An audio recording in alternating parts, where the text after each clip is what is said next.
Good afternoon, my name is Niko House, host of the political radio show Mikasa Sukasa, and I urge you all to join our One Follow $1 campaign when we show the mainstream media that we no longer need them. Just go join the campaign by clicking on the Patreon link below, and also clicking that subscribe button as well. So many of you have probably seen at this point the violence that is taking place during the referendum vote in Catalonia, Spain. Of course, a lot of you are probably curious as to why Catalonia would even be trying to vote for independence. And of course, there are probably others who know very well why they're voting for independence and probably just want to know why it's such a big deal to Spain as to why they do not exactly want them to be independent. And hopefully I can give you some clarification. Even though this isn't my expertise, I do actually know a lot about Catalonia in general. Just from my studies of the region.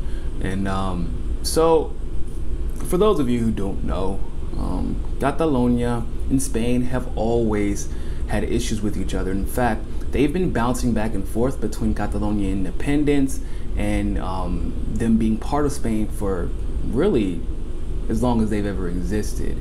The region has kind of been tumultuous ever since the Crusades. So just a little background for you. A lot of us know about the Crusades, but many don't know what happened after the Crusades. So essentially, the Arab and Desi countries actually retaliated against Europe and went back into Western Europe after Western Europe kind of went down and tried to abolish Islam. Now, going back, we would know that, of course, regionally, you have to get to the top of Europe. You really got to go through Italy, Spain, and France. And well, they did get all the way, believe it or not, through Spain and then to the south of France before they were stopped. Now, obviously, you just tried to ravage through Europe, so you can't exactly just walk back all the way to the Ottoman Empire. So they had to stay in that area, and coincidentally enough, the area that they stayed in was southeastern France and northeastern Spain, also known as Catalonia. Of course, Catalonia has expanded a little bit out west since then, but that's the gist of that. Now, for those of you who also don't know, Catalan, the language is made up of Arab, Desi, Spanish, French, and Latin.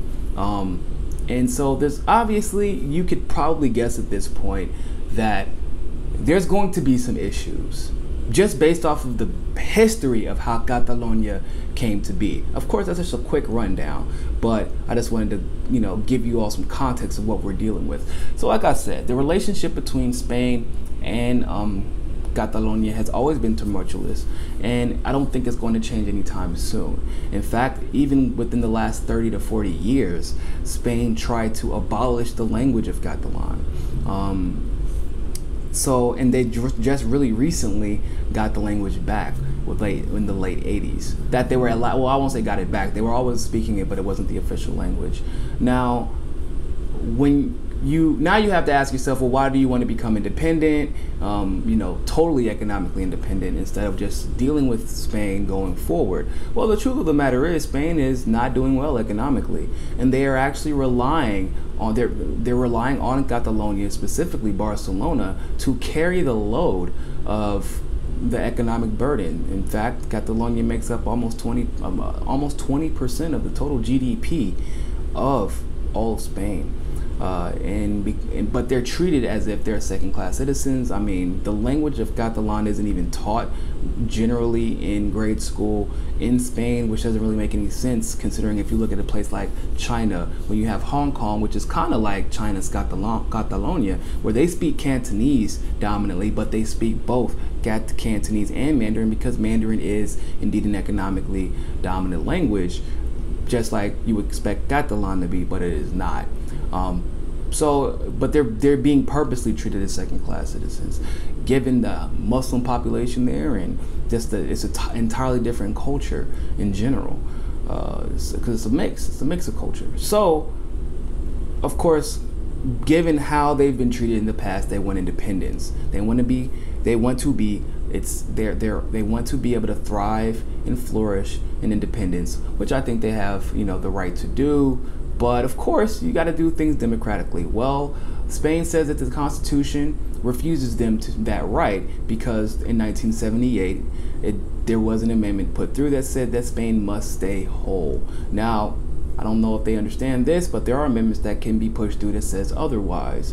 And in fact, I'm sure Catalonia is aware of this as well, given that the referendum doesn't say that once it is passed, that it will automatically be that Catalonia is separate. That's not the case. It said that we will begin taking measures to become independent, and Spain still reacted the same, which you can't do.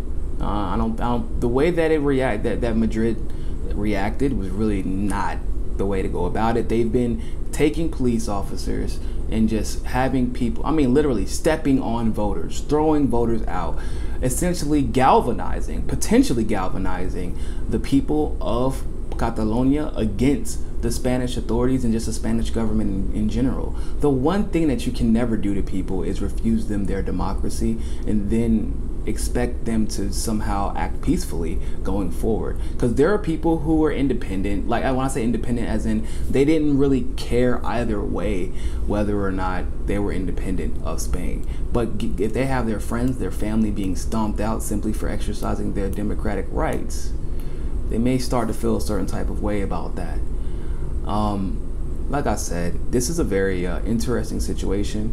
People always thought that, or some people, Americans specifically, they thought that, oh yeah, Madrid and Barcelona's beef, and when it comes to soccer, it's just kind of like a soccer thing or a football thing, depending on which part of the world you're from.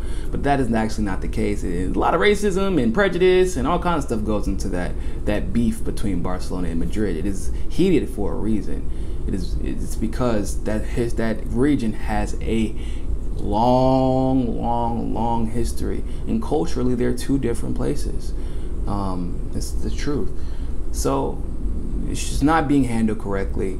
It's really all comes down to what it always comes down to, which is somebody needs somebody else's money, and they're not letting anybody else they're not letting anybody else determine the outcome of their economy, which essentially is what's going to happen if Catalonia and Barcelona specifically separate from Spain. So I would love to know your opinions about this. I'll post a link below so you can, if you want to read about this in any more detail, hit that subscribe button. Remember, join our $1 follow $1 campaign, and always remember, find your balance.